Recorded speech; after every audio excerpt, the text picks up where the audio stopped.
Chers amis, bonjour.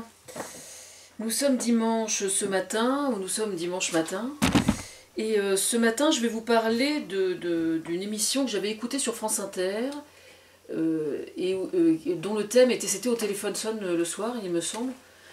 Et le thème c'était le mariage pour tous, et donc notamment le fait que certaines personnes encore persistent politiquement à vouloir remettre en cause le mariage pour tous.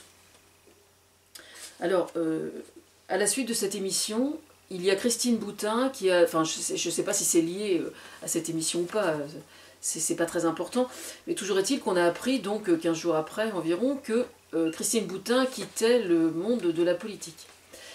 Alors, je vais tenter de ne pas en rire, ce qui n'est pas gagné d'avance. Alors, je serais tentée de dire que sur le plan politique, nous avons tous à y gagner. Maintenant, je dois reconnaître que sur le plan de l'humour, je serais tentée de dire que c'est peut-être un peu dommage, en tant que source d'inspiration. Quoique, si l'on observe bien, si on réécoute cette émission-là, Ludivine de la Rochère a l'air d'être effectivement la digne successeur de Christine Boutin dans le mode inspiration. Je veux dire, elle a l'air vraiment à point. Alors, elle a sorti des conneries ce soir-là d'une rare intensité quand même. C'est-à-dire qu'elle s'en est pris carrément aux parents homosexuels qui ont des enfants et qui élèvent des enfants et qui leur ont dit excusez-moi madame, si votre enfant est élevé sans père, il court à la catastrophe quoi. Enfin, elle n'a pas formulé ça comme ça, je me souviens plus comment elle a formulé ça. Je suis pas la seule, je suis quasiment certaine de ne pas être la seule, j'ai été vraiment estomaquée qu'elle puisse être aussi stupide. Franchement, je reste polie, je fais un effort surhumain pour rester polie, vraiment. Alors, en fait, je vais vous expliquer où réside le problème. On a affaire là vraiment à de la malhonnêteté intellectuelle rarement atteinte. Je vous explique. Il s'agit en fait, parce que son argument à elle, réside dans le fait que le mot filiation est entièrement détourné par eux. Alors moi, je viens d'aller voir sur Internet la définition du mot filiation, justement. Je suis allée voir ça dans le Larousse. Oui, j'avais des reflets roux quand j'étais enfant. C'est comme ça, alors donc, comme je fais toujours très attention à la prosodie des mots et des phrases, voilà. Donc je suis allée voir, j'aurais pu aller voir sur le Robert relativement à l'Ojabi, à la lingerie féminine, etc. Ceci dit, je vais donner les deux, hein, comme ça ce sera clair, ce sera clair. Mais bon, Larousse. Je suis allée voir Larousse. Alors, la définition. Liaison de choses résultant l'une de l'autre. Donc ça c'est quand même extrêmement large, hein, filiation. Mode selon lequel se transmettent dans un système de parenté le nom, le lieu d'habitation et ou l'appartenance à une classe matrimoniale et qui se réalise soit par le père, on dit alors patrilinéaire, soit par la mère, et on dit alors matrilinéaire, soit par les deux combinaisons des deux lignées maternelle et paternelle. On appelle ça alors une filiation bilatérale ou bilinéaire. Je tiens juste à préciser que le mot filiation vient du mot fils et fille, qui vient du latin fils-enfant, filius, et filia, enfant de sexe féminin. Bon. Donc le mot filiation vient de là. On va faire un petit peu de latin. Moi, j'en ai pas fait personnellement, mais je trouve ça intéressant. Je trouve que quelquefois, à partir du moment où certains politiquement ont la prétention d'user de certains termes de vocabulaire qu'ils cherchent à détourner ou qu'ils cherchent à interpréter à des fins pas très honnêtes, je pense que c'est pas négligeable quelquefois d'aller voir dans le dictionnaire pour avoir un regard plus objectif, et d'aller voir dans un dictionnaire étymologique notamment, pour voir précisément ce qu'il en est. Parce qu'on a quelquefois de drôles de surprises, comme par exemple, quand on voit la définition du mot travail, par exemple, mais j'y reviendrai, on va essayer de ne pas mélanger les torchons avec les serviettes. C'est le cas de le dire. On va se contenter de la filiation aujourd'hui. Alors là où il y a en fait un énorme problème, c'est que ils essaient de nous faire croire que le mot filiation serait un mot qui résulte uniquement et strictement d'une sorte de privilège de la junte masculine, qui a toujours été dominante, comme chacun sait. Or, on se rend compte que c'est absolument faux. C'est absolument faux. C'est-à-dire qu'en aucune façon, le mot filiation n'est connoté masculin. Il est connoté autant masculin que féminin. Ça, c'est la première chose. Mais admettons, on va faire comme si. On va faire comme si. Ce que ça traduit, quand je parle de malhonnêteté intellectuelle, je m'en explique. Il s'agit pour l'instant de veiller au développement psychologique de l'enfant. Bon. Il se trouve que certains sont assez stupides et naïfs, je parle d'eux, oui effectivement, pour penser que l'enfant se construit uniquement et strictement selon la présence et l'influence, et je dirais même la prestance et la personnalité d'un père au sein d'un foyer, et d'une mère au sein d'un foyer. Il y a juste un énorme problème qui réside dans le fait qu'un enfant ne se construit pas selon ces critères-là de façon aussi manichéenne que le prétendent. Je vais vous donner un exemple. Moi, il se trouve que j'ai toujours eu des relations difficiles avec mon père. Bon, c'est comme ça. J'avais des choses à lui reprocher quand j'étais très petite, et donc j'avais décidé, ça n'engageait que moi, hein, j'avais décidé que je le repoussais, je le rejetais. Bon. Pendant mon travail thérapeutique, donc ça a duré des années quand même, j'ai eu l'occasion de constater quelle relation j'avais avec tous les hommes que j'avais croisés dans ma vie quand j'étais enfant. C'est-à-dire mon instituteur, c'est-à-dire certains de mes professeurs, c'est-à-dire des amis de mon père, c'est-à-dire des gens du coin, des gens de mon secteur, etc. Et qu'est-ce que j'ai réalisé? Ben alors là, n'importe quel psychologue ou pédopsychiatre vous le confirmera, c'est que l'image masculine sur lequel s'appuie un enfant pour se construire, elle est diverse, elle est multiple.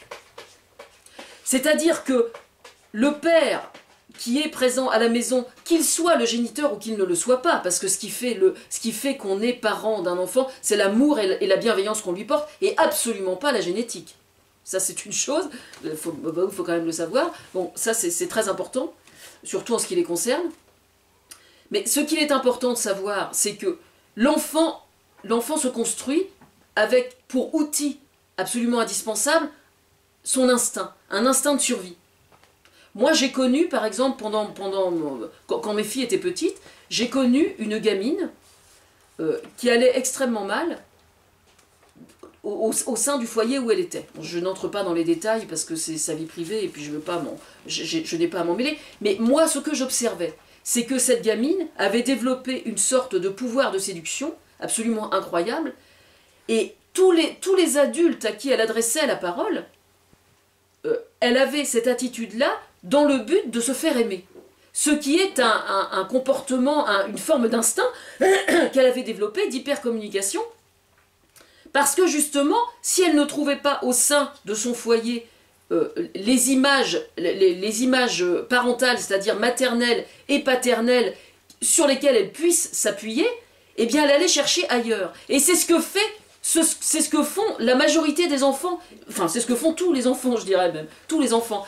Dans la mesure où ils ont effectivement ce qu'il faut à la maison, eh bien ils le font, et il n'y a absolument aucun problème.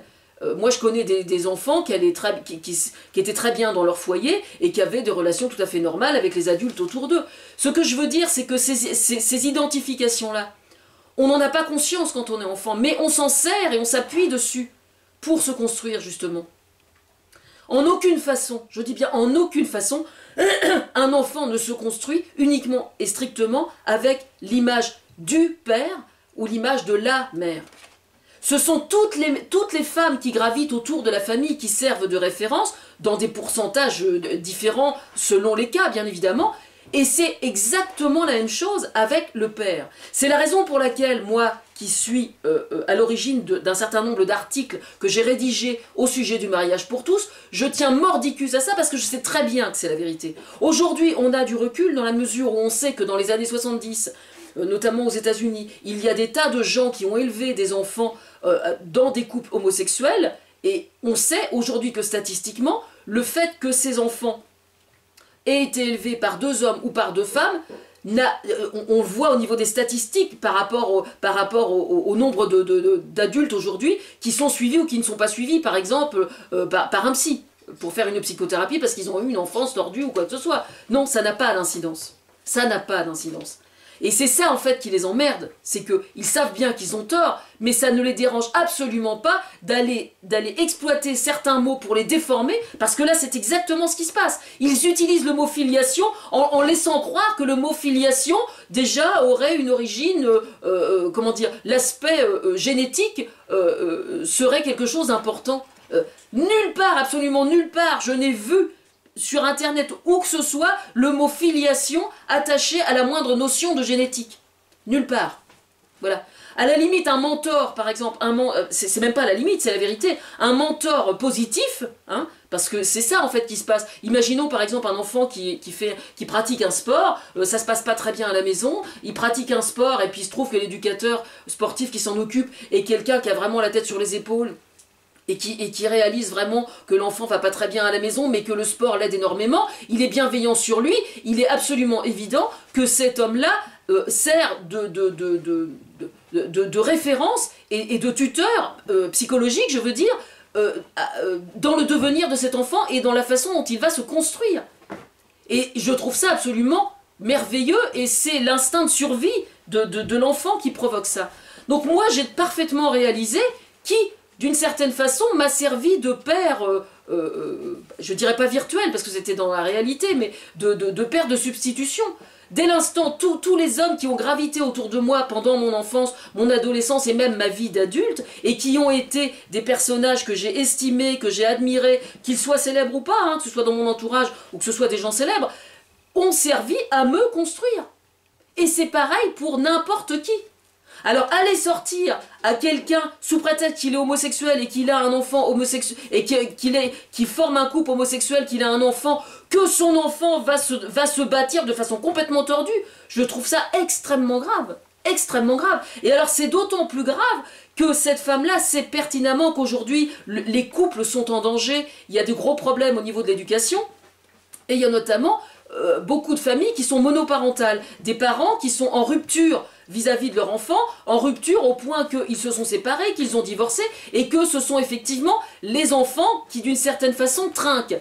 Et alors tout ce qu'elle trouve de mieux à faire, elle, pour essayer d'arranger les choses, c'est de dire « Oh mais attention, s'il n'y a pas de père, votre gamin il est mal barré. Hein. » Bah non, je suis désolée, c'est vraiment pas la formule à faire. Parce que quand une femme choisit de se séparer et de divorcer de son mari, ou que le mari décide de se séparer de la femme, c'est qu'il doit avoir de bonnes raisons. D'accord ? Moi je me considère comme une traumatisée du non-divorce. Voilà. C'est nouveau, ça vient de sortir, mais ça fait des années que je le dis et je persiste à le dire. Hein. Et il y a une vie après la séparation et le divorce, il y a une vie. Il s'agit tout simplement de s'arranger dans la mesure du possible. J'y travaille, hein, j'écris un livre sur le sujet. Il s'agit de trouver des arrangements pour que d'une part, l'enfant en subisse le moins possible les conséquences négatives, mais surtout que le couple ancien retrouve suffisamment d'estime l'un pour l'autre, justement pour que l'enfant se trouve ménagé. Mais de toute façon, tout homme ou toute femme qui subit une rupture amoureuse, que ce soit qu'ils aient vécu en couple ou pas, a toujours intérêt à tirer les marrons du feu, c'est-à-dire à avoir la sagesse d'observer qu'il a passé ou qu'elle a passé de bons moments avec l'autre, qu'il ou elle, l'autre, lui a donné l'occasion de l'enrichir d'une certaine façon, et ça n'est pas d'argent dont je parle. Voilà. Alors, mon sentiment, en fait, c'est qu'avec Ludivine de la Rochère, là, il n'y a pas de problème, c'est vraiment Christine Boutin, elle est dans l'affiliation, hein, il n'y a pas de souci. Hein. Je pense qu'on n'a pas fini de rigoler. Hein.